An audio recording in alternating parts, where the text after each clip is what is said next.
Groovy! Welcome to Social Glue, powered by Restream. I am your host, Rachel Moore. Happy to be with you here today after I guess we could say it's been the longest week of 2021. Again, it feels like Groundhog Day, doesn't it? I mean, you just kind of like, I don't know how everyone's stress levels are doing, doom scrolling, things like that. It's been quite a week again, and I'm happy to be here with you all. Thank you so much for joining and watching today. We're broadcasting live right now on LinkedIn and Twitter and YouTube. How am I doing that, you may ask? I'm so glad you did. I am using Restream. It is one of those lovely cloud-based live stream encoders where basically if I'm going live into the studio here, I can broadcast this thing out to over 30 destinations if I really wanted to. I know, right? So right now I'm going to 3 destinations. Could go to 1, I could go to 5, it could go to 10. You can do more than that, but there's so many options. And so I'm happy to be bringing you this show each week through the power of Restream. And you can definitely try it too. Be sharing the link a little bit later in the show, but check it out. And it's also on our landing page for this show, really.social/social glue. So thank you again for everyone being here. And I just want to wish you a very happy December 43rd of 2020 because it just feels like we maybe haven't left that behind just yet. No, we were all hoping that once the calendar flipped to a new year, it was going to be a fresh start.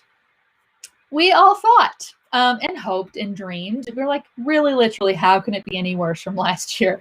Well, I'm pretty sure 2021 said, hold my beer. And let's get this going. So yeah, I literally am counting each day as an extension of December because sometimes it just feels that way, that we're trying to just get through all this together. So thank you all for joining. We're going to get through this together, and I'm happy that you're here on the show. Love to hear from you in the comments where you might be joining or watching from, whether you're watching live or the replay. Just happy. I love having this tool. We can kind of be out just wherever we need to be around the globe. Thanks to the power of digital and, of course, the power of Restream. But I dig it. I love hearing where you're joining us from. I'm actually broadcasting you from Denver, Colorado. It is a nice, brisk winter morning out there, but quite bright and sunny. One of the reasons I love living here. But I dig seeing where all of you are joining from, too. So pop it in the comments. You might see someone you know who's from your area or make a new friend from across the globe. You just never know. So let us get into the next segment, which is our Social Glue News segment. I had no trouble filling this segment. I actually can't pack in all the things that have happened in this last week. So I'm going to focus on the big screaming events that are pretty much in your face that we're all kind of paying attention to. So I'm going to share my screen and you can see how it started. So quick recap. If you remember, it was just a mere 6 days ago.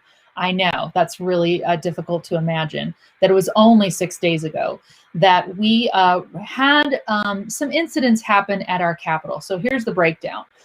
Congress was in session to certify the electoral votes from the presidential election.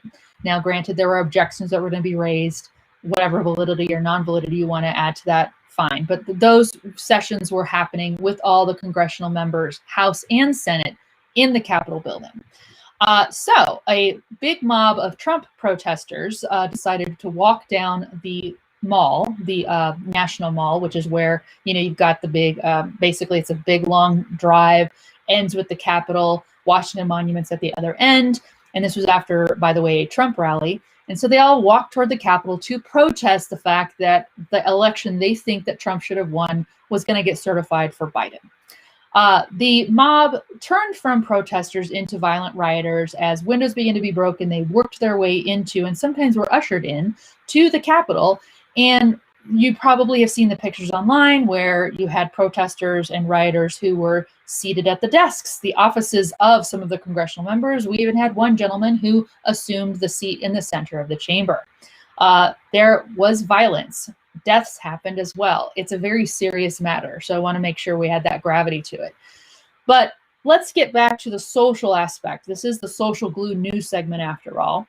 And so here's how it started on social, is basically President Trump, who, as you may or may not know, is quite an avid user of his Twitter account to reach his base and reach his followers. He's even fired people over Twitter, like as in delivered the message they're fired via Twitter, and that's how the person finds out they're fired. And also foreign policy, things like that. So all of this, he's using his Twitter account. He puts out 3 tweets, and Twitter decides to hide the tweets and temporarily suspend his account unless he deletes the tweets. So he had 12 hours to delete them himself, or they were going to extend his suspension. So 12 hours goes by. He does not delete the tweets, but they unsuspend his account. And then he comes back on and makes a couple of statements, one of which is broadcasting the fact that he will not be attending the inauguration of Joe Biden on January 20th. Now, Twitter looks at that coupled with another one of his tweets and says, this feels a little bit like you're sending a message, maybe possibly clearing the way for people to say, hey, just in case you're planning anything, here's where I won't be. And so they decided to go ahead and suspend his account, and ultimately he got basically deleted from Twitter. So you cannot find his account now on Twitter because he insisted on trying to push out messages on Twitter that could potentially lead to more violence than we saw on Wednesday, January 6th in our nation's capital. So that was basically the kickoff of what all happened next. So if you go fast forward to a few days later, the other social media platforms out there, and you can see this is a screenshot of a Fox News broadcast where they're showing on their, the banner back in the back, all of the icons and names. My goodness, do we not wish they would have used PNGs? That's a very tiny point, but here we go. But they did put up the icons, the logos, and the names of the social accounts, not all of them social too, basically some digital accounts that they had suspended his use of. So as of right now, as of actually a couple days ago, Trump was banned from Facebook, Twitter, Google, Spotify. I guess you can't listen to his playlist now, and he can't listen to podcasts and music. Snapchat, Instagram, his Shopify account where they put out his swag, Reddit, Twitch. Yes, they had a Twitch account. YouTube, TikTok. Does anyone really think he was on TikTok? I don't think so, but who knows? As each of these platforms began to ban him, he was probably scrambling. And by the way, when Twitter banned him, he was scrambling and using other people's Twitter accounts that he had access to try to get his messages out. So Pinterest included, they've all locked him out.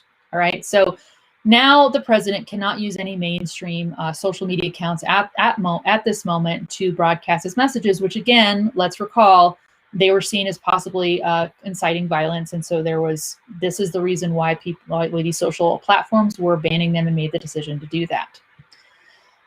Now, I want to touch a little bit on what some people have had an outcry about all this. This is a First Amendment issue. This is censorship of speech.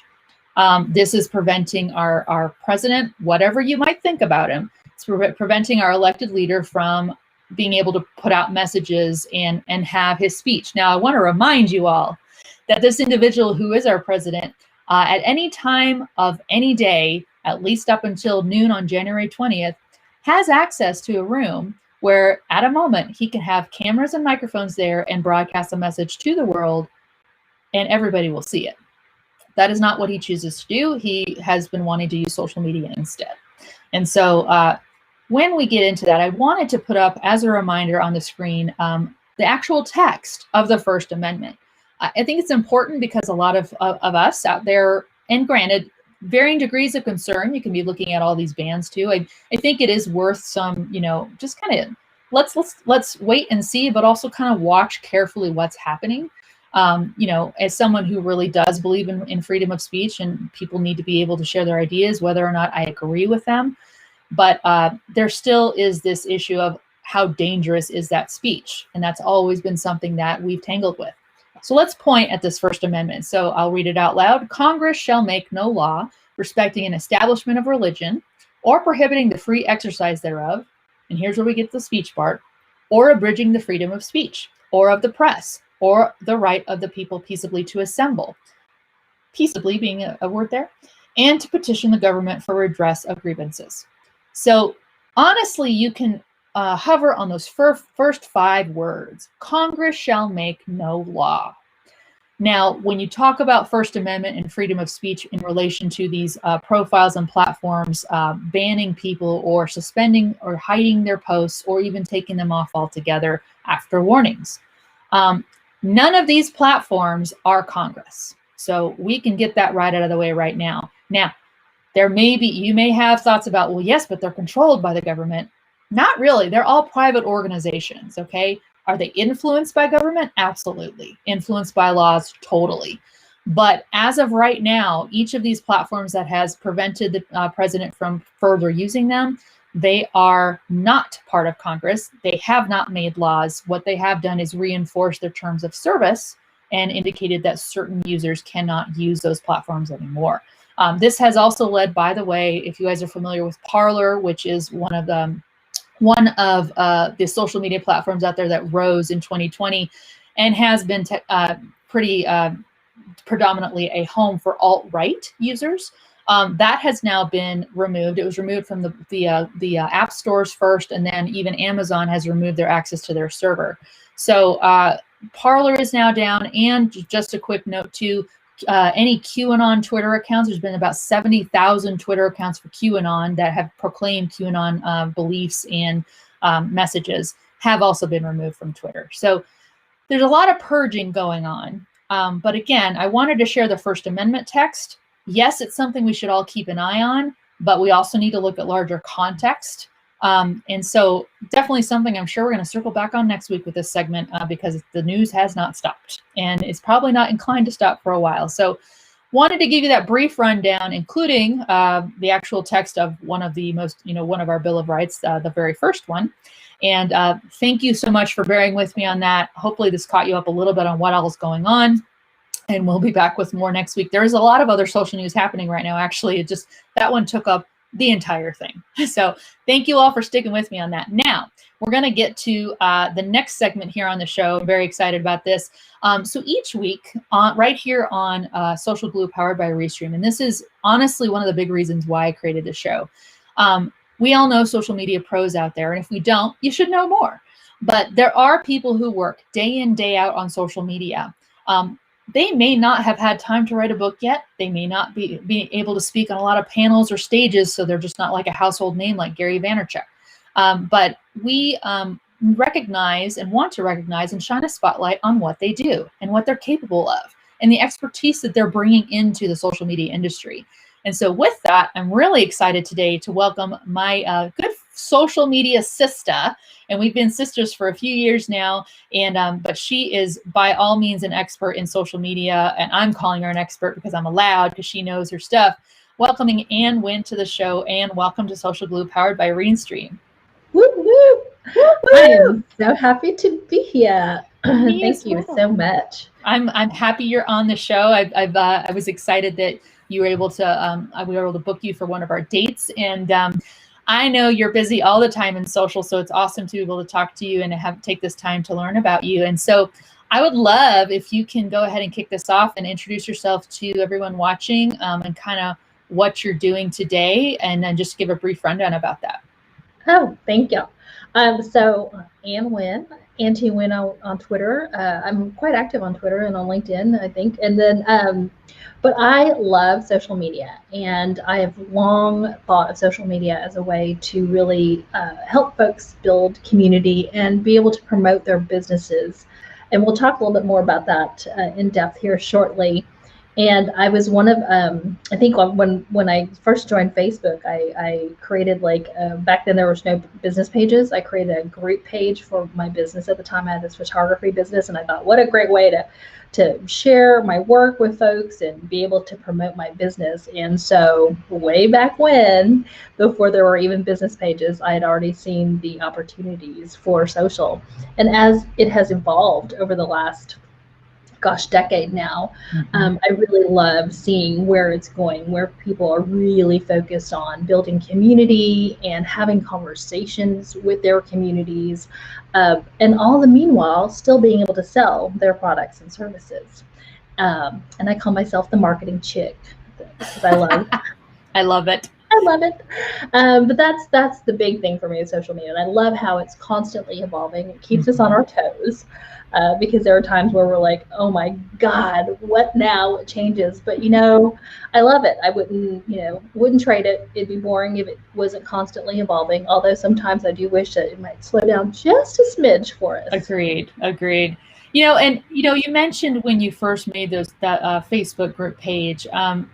Had you dabbled in social media before, or was that your origin story of just saying, "Hey, look over here, I'm going to make this"? Was that like your first foray into it? I didn't know what the heck Facebook was. And the only reason that I hopped on was because I had a really good friend who was sharing photos of her kids. And since one of them was my goddaughter too, I was like, okay, let me sign up so I can see these photos of the kids. And then I kind of got addicted. I kind of got hooked and realized, oh, this is cool, because I was able to connect with people from various parts of my life, right? Grade school friends, people who used to be my clients, current friends. And then I never really thought of it as a business or a way to be a business until one of my former business partner, my late friend Steve, kind of helped me see that. As much as he hated social media, he saw the value of it, and he started really just encouraging me and prompting me to learn more about it. And that's how I fell into it, right? And I think a lot of us were the same way. We kind of just fell into it. Mm-hmm. Yeah, I think you're right. One thing that's been interesting with each of the guests we've had on the show, everyone's got a different origin story, but one of the themes that seems to be pretty constant is just kind of like you do fall into it. Like it just becomes something you try out, and suddenly you're like, oh, I love this, and all the reasons you already shared about why it's changing all the time. Obviously, we had talked offline before the show. Aside from the news I just shared, there's a ton of other things that are constantly getting developed and features being added, refined in these platforms, and we can use them for business, which is what I am so excited to ask you about today, because I know there are people who will see this video and say, all right, I'm in business. I hear about this social media thing. I mean, I guess I do mailers and things like that, and I put up billboards and stuff, and should I even look at this? So let us segue into the social glue question for the week. And I want to remind everyone, you can submit your own social glue question by visiting really.social/social glue. If you have a burning question you want us to answer on air with our guest of the week. But let's take a look at this one. So let me hide that there, right? So the question of the week: should businesses use social media for sharing their products and services? That sounds like a pretty pat thing to ask. I mean, it doesn't sound like a very hard thing to ask. So Anne, I would just really love to know from you, what do you think? How would you answer this question? And ironic and funny that we are still having the same conversation a decade later. And to quote our friend Kathy Klutz, yes, and because there's a huge and here. I didn't want to say but. So yes, you can absolutely use social media for sharing about your products and services. And there's a way to go about doing so that you're not salesy and spammy and turn people off. I often use the analogy of if you know someone who talks about themselves all the time, what is it that you do when you see them coming or they try to contact you? You turn and run the opposite direction, or in social media speak, you unfollow. You no longer want to get updates from this brand because you're tired of hearing this fire hose of broadcasting messages. And what we mean by that is when you constantly see a post, hey, we've got this on sale, or come buy this from us, come buy this product from us. We can help you with this solution.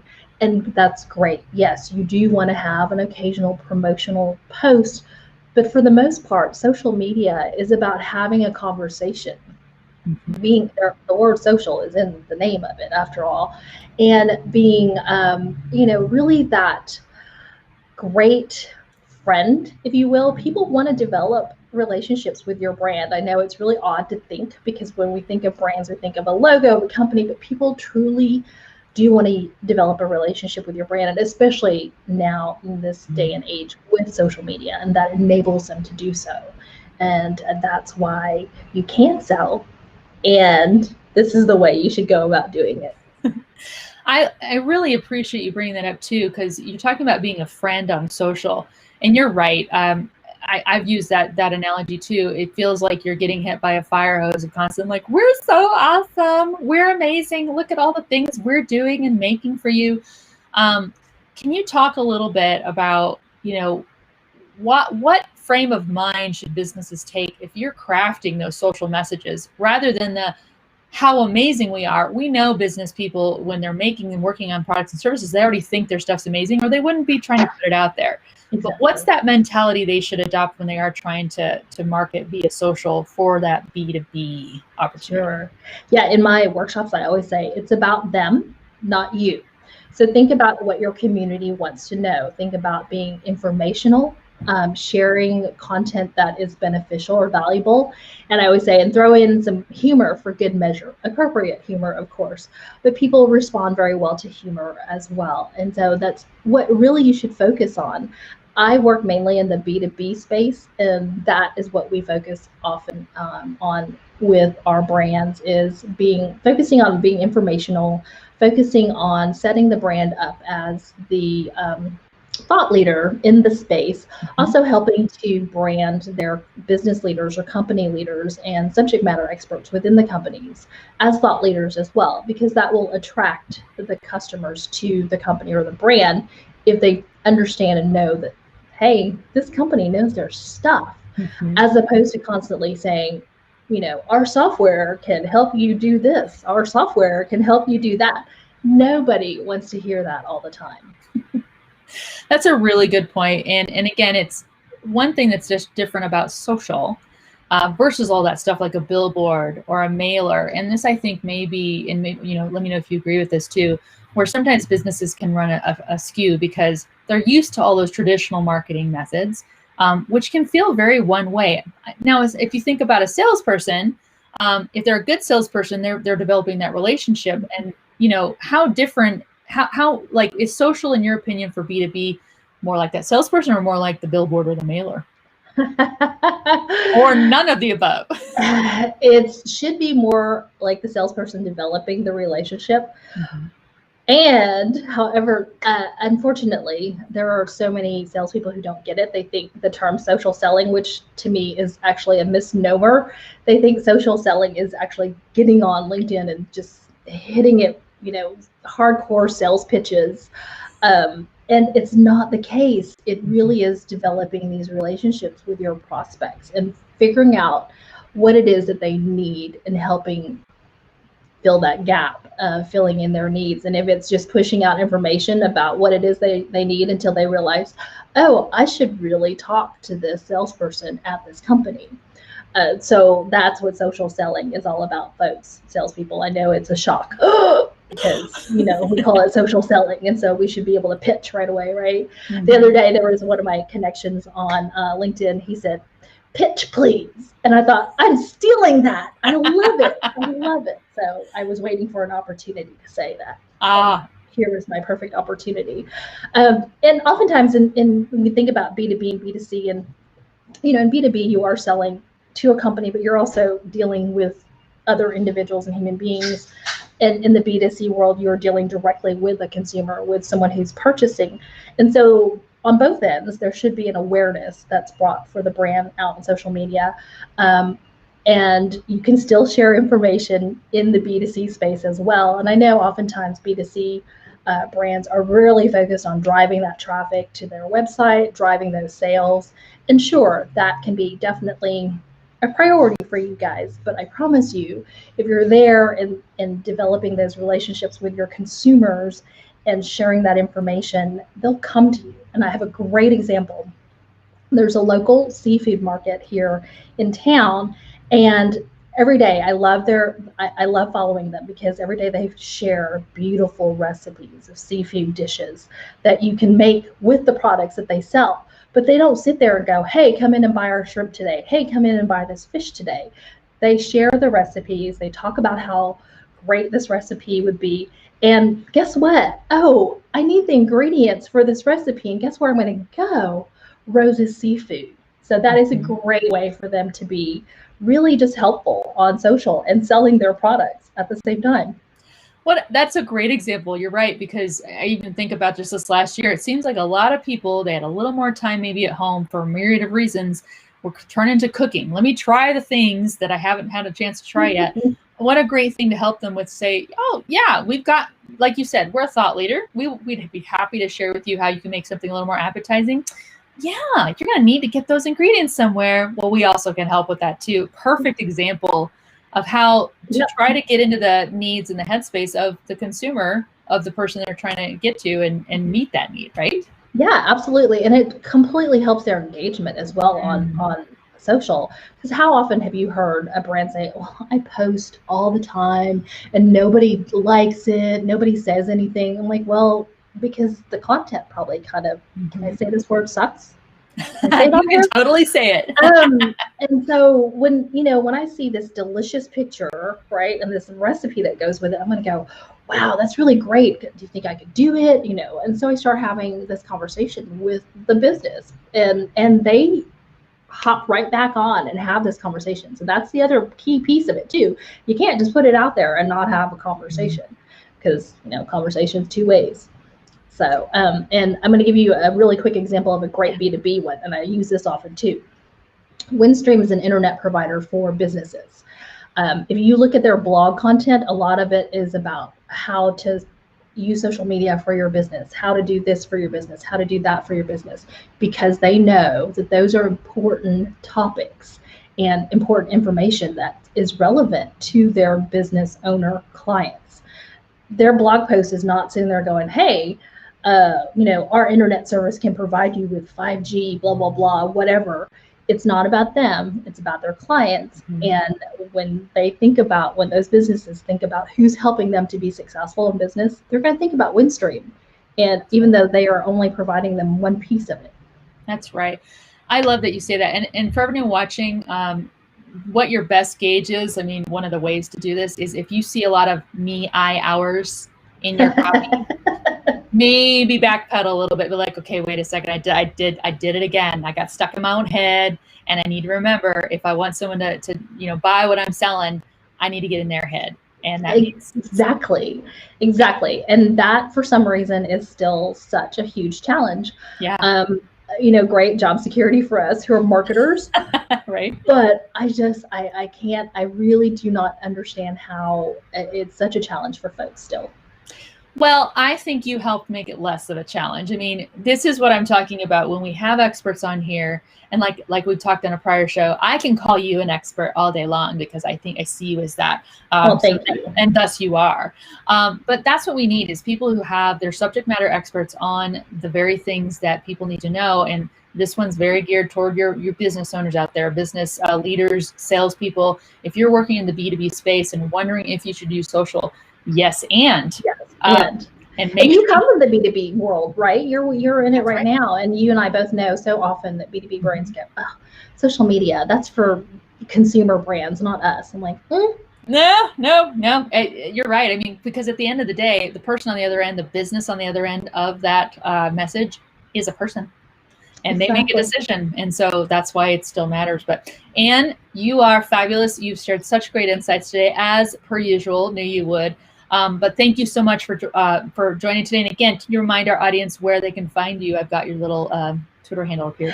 Yes, thank you. I love Twitter. And a real quick funny thing, when I joined Twitter just so I could see what it was all about, but I was like, I'm not sharing what my lunch is. I don't care what my friends are having for lunch. And again, Steve, my late friend, was like, here's how you understand Twitter.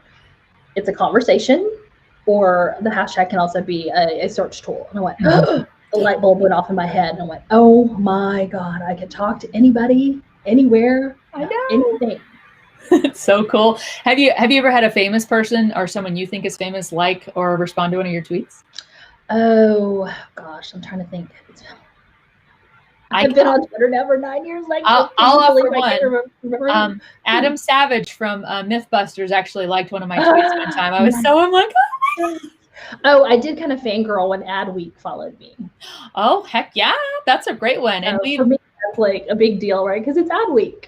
I know they're one of my news sources. So any of you who do watch the show, I do sometimes post those news segments, and I say it came from Adweek because they're a great place to just find out what is going on, not just in social, but other advertising and marketing. But Anne, thank you so much for joining us today. It's been a pleasure having you on and sharing your origin story and your expertise right here on the social media shout out, or Social Glue shout out on Social Glue, powered by Restream. Thank you for being on the show. Thank you.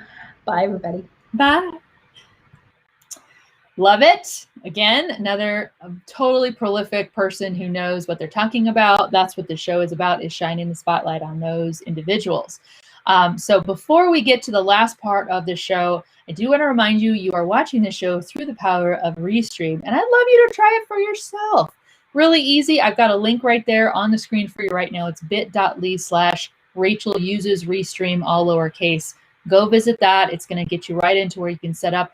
Try this whole system out. It's fabulous. You can see I've been sharing my screen. I've been putting my guests on screen. I've got different shots I can use. I can put captions up. I get to produce a show, right?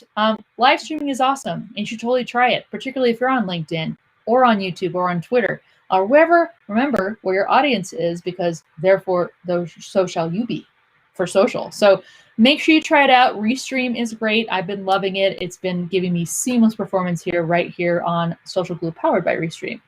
Yes, because it's powered by it. All right. Now, another aspect of the show where we bring you poetry. The poetry corner of Social Glue, powered by Restream, is our Social Glue Haiku.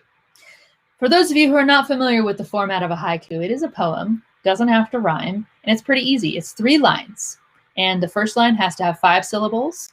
The second line has to have 7 syllables, and then you're back to 5 syllables for the third line. Very easy to compose an effective haiku. I like this haiku because it very much tied into the Social Glue news segment for this week. So let's just go ahead and share it on the screen. In the fact that we are going to read this out. A user removed, relieved, exhilarated, Twitter rejoices. Now, whether you are in fact rejoicing for a particular Twitter user that was removed this last week, that is entirely up to you. But again, poetry is a form of self-expression, and you can go find that haiku. It was submitted by Eastum, E-A-S-T-T-U-M, right on our Twitter feed, and so we were able to find that. But please, by all means, comment below if you've got your own haiku. I can showcase it on a future episode and give you a little shout out. And with that, we are all out of shout outs. We're out of material. We're out of our segments. Thank you so much, everyone, for watching. I know today was a special episode of the show, as we were not on our normal day. That was largely because of me, and I'll tell you why. I'm taking my daughter skiing tomorrow, and I've been promising her to do this as basically like a Christmas present. So that is what I'll be doing tomorrow. I kind of thought she would not appreciate me trying to get off the mountain and going and doing a live stream and then coming back. Kind of burns through the day. And have you seen the price of lift tickets lately? So that's why we did today. Appreciate my guests being flexible too, but we will be back next week, next Wednesday at 2 p.m. Eastern, right here on LinkedIn and YouTube. I've been broadcasting to Twitter as well. In any case, follow us at the hashtag Social Glue. And I just really appreciate, again, everyone joining this show, helping us shine the spotlight on the news, on an awesome social media pro, and on these haikus that are getting generated by people who are darn creative. Thank you all for joining, and have a happy rest of your December 2020. And hopefully we can actually kind of chuck some of these times behind us and get into a different year for 2021. We'll see. Either way, we'll be here for you right here on Social Glue, powered by Restream. Bye, everyone.